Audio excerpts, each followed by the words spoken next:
Once, Kelly Clarkson had everything. She was America's love. She had the fairy tale romance with Brandon Blackstock, a powerful voice and sympathetic charm. A storm loomed behind the dazzling lights and broad grins. Rumors of $1 million divorce, legal secrets, and a terrible betrayal from her closest friend abounded. But Kelly Clarkson has finally revealed what transpired between her and Brandon Blackstock, why she ended their marriage, and what kind of man Brandon is. You'll never view Kelly Clarkson or her love story the same after learning the truth.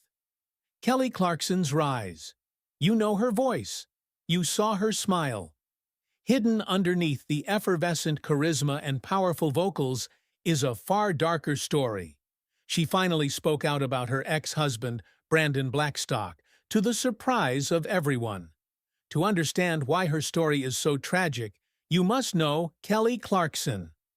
Burleson was the hometown of Kelly Brand Clarkson, born in Fort Worth, Texas, on April 24, 1982.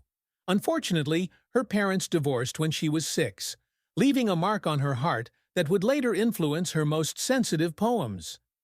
Her siblings lived with other family members after her divorce, and she was the youngest of 3. But Kelly stayed with her teaching mother, Jean. Life was hard for young Kelly. There were no music business connections or costly singing coaches. She was a little town kid with a raw voice and an ambition to succeed. Kelly didn't realize her talent until a 7th-grade teacher heard her sing, asked her to join the school choir. Thank goodness she did, since that moment was the turning point and showed her what she might become. Even after the finding, she didn't seek fame. Did you know Kelly rejected 3 full music college scholarships to avoid debt?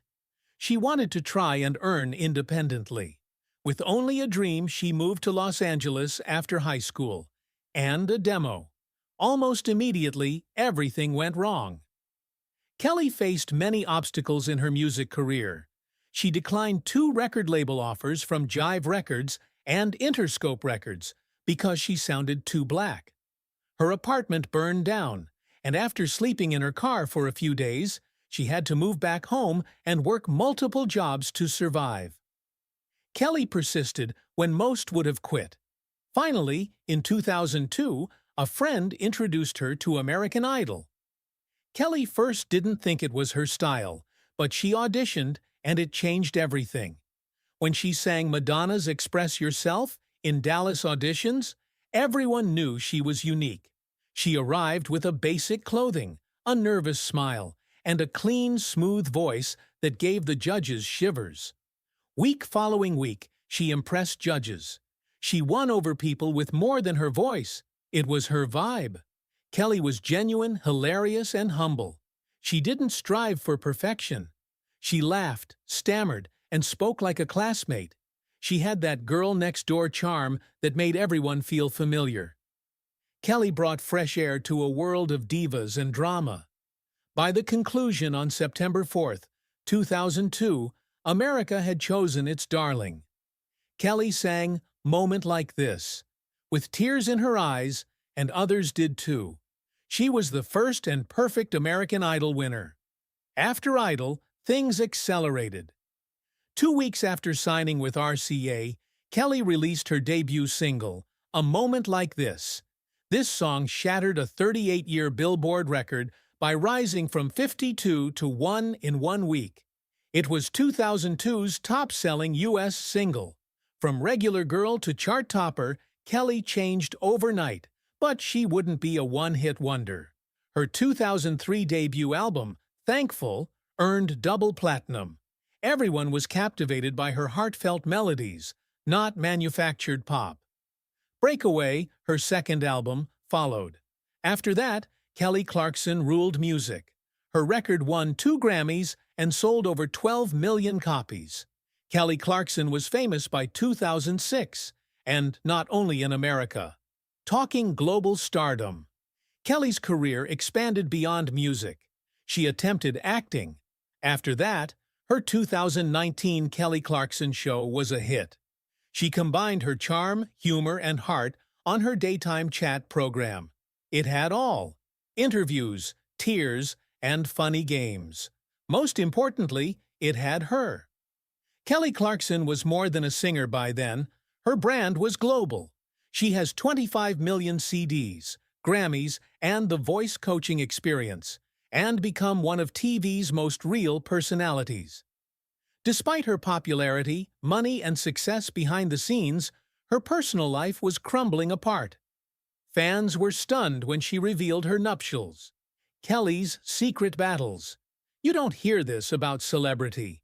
Every red carpet smile is usually accompanied by a secret breakdown in the back seat.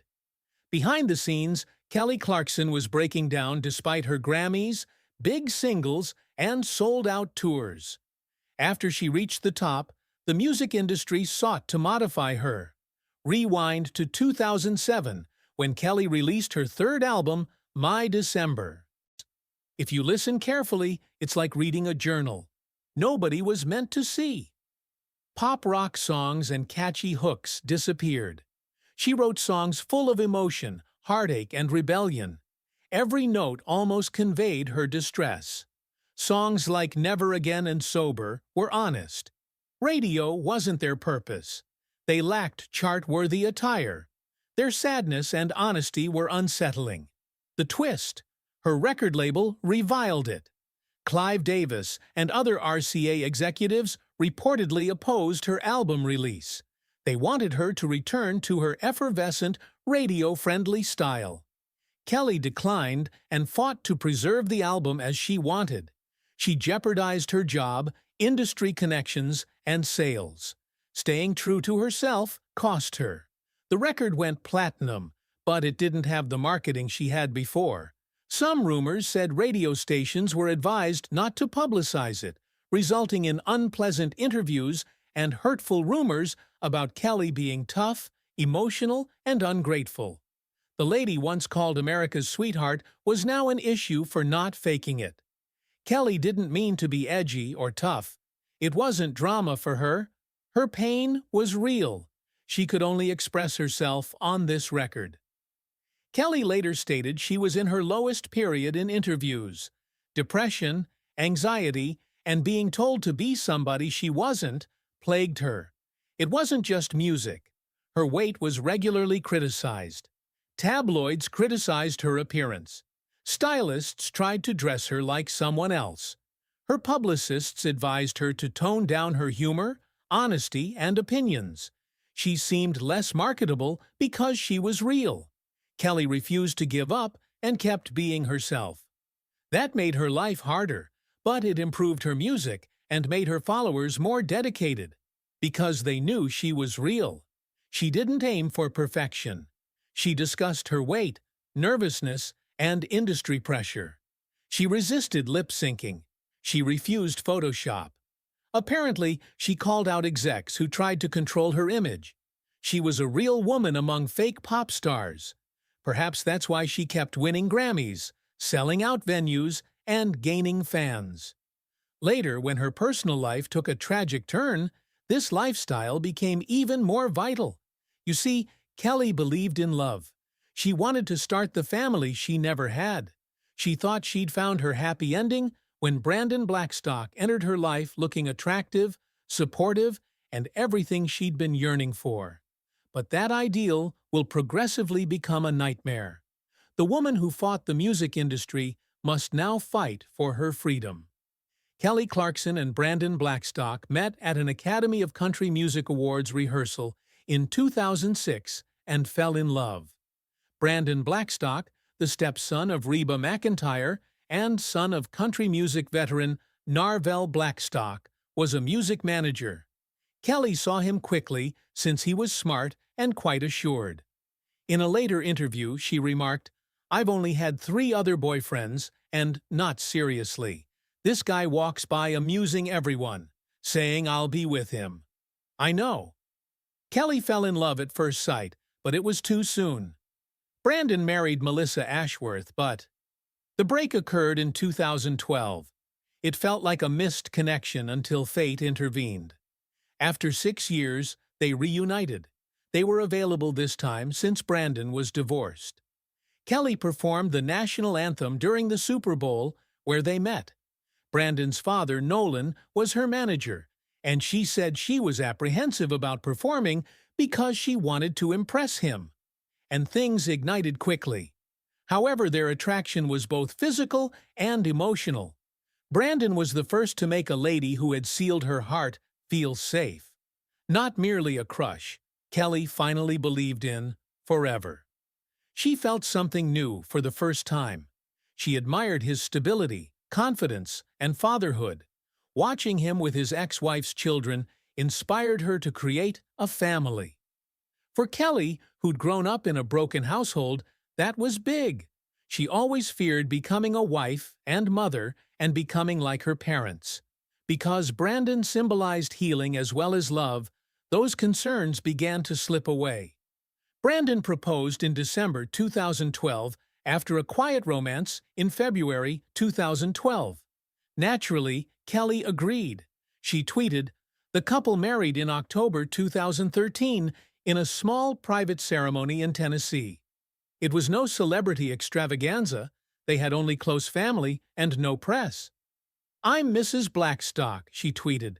"We married yesterday at Tennessee's Blackberry Farms. Most beautiful sight." Kelly believed she had found her forever. She called Brandon her anchor, home, and safe haven in interviews. She felt less angry and cautious around him. They were thrilled to get River Rose as their first child in 2014. Another child, Remington, arrived in 2016. Kelly finally got her dream family. Outsiders thought Kelly Clarkson had it all: career, marriage, and now family. Dreams. This is about love stories.